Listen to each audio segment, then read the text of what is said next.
বাংলায় নিপা আতঙ্ক, লক্ষণ কি, নিজেকে বাঁচাবেন কিভাবে? নিপা ভাইরাসের খোঁজ মিলল এবার বাংলায়। ভাইরাসে আক্রান্ত সন্দেহে বারাসতের 2 নার্সকে ভর্তি করানো হয়েছে হাসপাতালে। হাসপাতাল সূত্রে খবর, দুজনের অবস্থা সংকটজনক। ভেন্টিলেশনে রেখে তাদের চিকিৎসা চলছে। সংক্রমণে পদক্ষেপ নিয়েছে স্বাস্থ্যমন্ত্রক। কেন্দ্রীয় স্বাস্থ্যমন্ত্রী জেপি নাড্ডা এ নিয়ে কথা বলেন মুখ্যমন্ত্রী মমতা বন্দ্যোপাধ্যায়ের সঙ্গে। एम्स कल्याणी में स्थित आईसीएमआर के वायरल रिसर्च डिजीज लैब में निपा वायरस के 2 केसेस सस्पेक्ट केसेस पाए गए हैं। निपा वायरस इन्फेक्शन एक गंभीर ज़ूनोटिक बीमारी है जो बहुत तेज़ी से फैलती है। इसलिए इसकी रोकथाम के लिए तुरंत कोऑर्डिनेटेड कार्रवाई शुरू कर दी गई। कल रात इन केसेस की सूचना मिलते ही हमारे भारत सरकार के स्वास्थ्य सचिव ने वेस्ट बंगाल के मुख्य सचिव और प्रिंसिपल सेक्रेटरी हेल्थ के साथ स्थिति के बारे में चर्चा की। वेस्ट बंगाल को सहायता देने के लिए और आउटब्रेक को रोकने के लिए तुरंत ही national joint outbreak response team हमने स्थापित की। নিপা ভাইরাস কি? মূলত বাদুড় এই ভাইরাসের উৎস। বিজ্ঞানীদের ভাষায় জুনটিক ভাইরাস। পশুর শরীর থেকে এই ভাইরাস মানুষের শরীরে ঢোকে।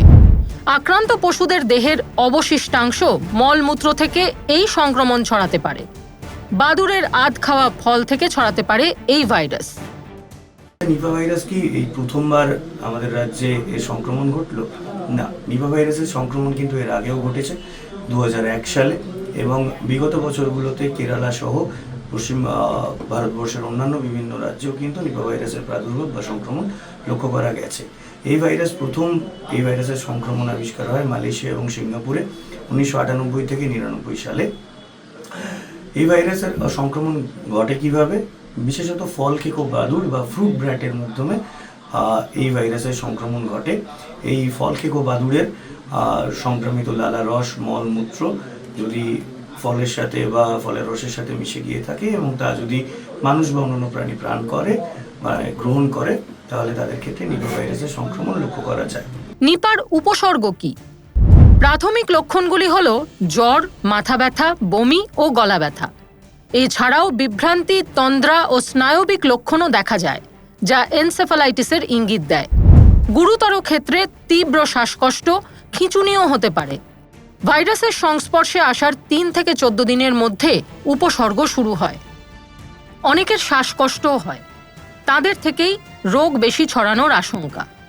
নিপা ভাইরাসের সংক্রমণের প্রাথমিক লক্ষণসমূহ অন্যান্য ভাইরাল ফিভারের মতোই কিন্তু জ্বর, মাথা ব্যথা, গায়ে হাত পা ব্যথা, বমি হওয়া, এবং প্রাথমিক এই লক্ষণগুলোর পরে কিন্তু অনেক ক্ষেত্রে কিছু ক্রিটিক্যাল লক্ষণ বা কমপ্লিকেশনস লক্ষ্য করা যেতে পারে, যেমন শ্বাসকষ্ট হওয়া, যেমন মস্তিষ্কে প্রদাহ বা এনসেফালাইটিস, এবং সেখান থেকে কিন্তু কোমাতেও যেতে পারে। নিপার কোনো চিকিৎসা আছে? বর্তমানে নিপা ভাইরাসের জন্য কোনো নির্দিষ্ট অ্যান্টিভাইরাল ওষুধ বা ভ্যাকসিন নেই। বিশ্ব স্বাস্থ্য সংস্থা নিপা ভাইরাসকে গবেষণার জন্য একটি অগ্রাধিকার রোগ হিসেবে তালিকাভুক্ত করেছে। রোগীদের আইসোলেশনে রাখার পরামর্শই দিয়ে থাকেন চিকিৎসকরা। রোগ ঠেকাতে কি করবেন? বাদুড়ে খাওয়া ফল বা দূষিত খাবার খাওয়া থেকে বিরত থাকতে হবে। কাঁচা তাল বা খেজুরের রস খাবেন না। ফল খাওয়ার আগে ভালোভাবে ধুয়ে নিন, প্রয়োজনে উপরের ছালটা ছাড়িয়ে নিন। নিয়মিত হাত পরিষ্কার পরিচ্ছন্ন রাখতে হবে। নাকে মুখে হাত দেওয়ার আগে বা খাবার খাওয়ার আগে হাত ভালো করে ধুয়ে নিতে হবে। রাস্তাঘাটে বেরোনোর সময় মাস্ক পরে নিতে হবে। সংক্রমিত ব্যক্তিদের থেকে ঘনিষ্ঠ সংস্পর্শ এড়িয়ে চলুন। অসুস্থ ব্যক্তিদের যত্ন নেওয়ার সময় সুরক্ষামূলক ব্যবস্থা ব্যবহার করতে হবে। কোনো উপসর্গ দেখা দিলে দ্রুত চিকিৎসকের পরামর্শ নিতে হবে। প্রিলিমিনারি ফেজে যদি জ্বর আসে তাহলে কি আমাদেরকে আতঙ্কিত হয়ে পড়তে হবে? না, একদমই নয়। যদি আপনার জ্বর আসে এবং 2-3 দিনের মধ্যে যদি জ্বর না কমে, তাহলে অবশ্যই নিকটবর্তী স্বাস্থ্যকেন্দ্রে বা নিকটবর্তী ডাক্তারবাবুর সাথে যোগাযোগ করুন এবং তাদের পরামর্শ মতো ওষুধ নিন। এবং যদি দেখা যায় যে জ্বর কমছে না, তাহলে সেক্ষেত্রে ডাক্তারবাবুর পরামর্শ মতো পরীক্ষা করতে পারেন। RT-PCR টেস্টের ব্যবস্থা রয়েছে। সেক্ষেত্রে লালা রস বা রক্ত থেকে বা অনেক ক্ষেত্রে খুব ক্রিটিক্যাল যদি সিচুয়েশনস অ্যারাইভ করে, সেক্ষেত্রে পেশেন্টকে ভর্তি নিয়ে বা রোগীকে ভর্তি নিয়ে সেক্ষেত্রে তার মস্তিষ্কের রক্তরস বা সেরিব্রোস্পাইনাল ফ্লুইডের RT-PCR পরীক্ষা করে এই ভাইরাসের সংক্রমণ রয়েছে কিনা তা চিহ্নিত করা যেতে পারে বা নিশ্চিত করা যেতে পারে। ফল বা ফলের রস এগুলো হচ্ছে গিয়ে কাঁচা না খাওয়া, বিশেষ করে বাজার থেকে শাকসবজি বা ফল এলে সেগুলোকে ভালো করে ধুয়ে নেওয়া বা বয়েল করে নেওয়া, নিয়ে সেগুলো তারপরে গ্রহণ করা।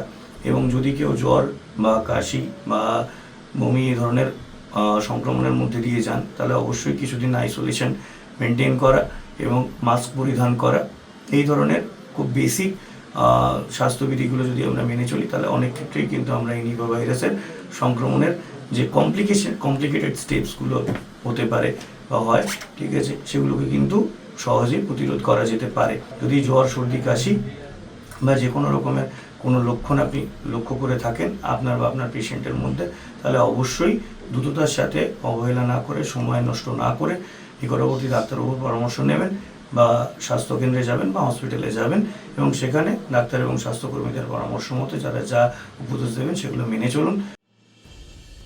সূত্রের খবর, নিপা সংক্রমণ রুখতে ইতিমধ্যে পদক্ষেপ নিতে শুরু করেছে রাজ্য সরকার।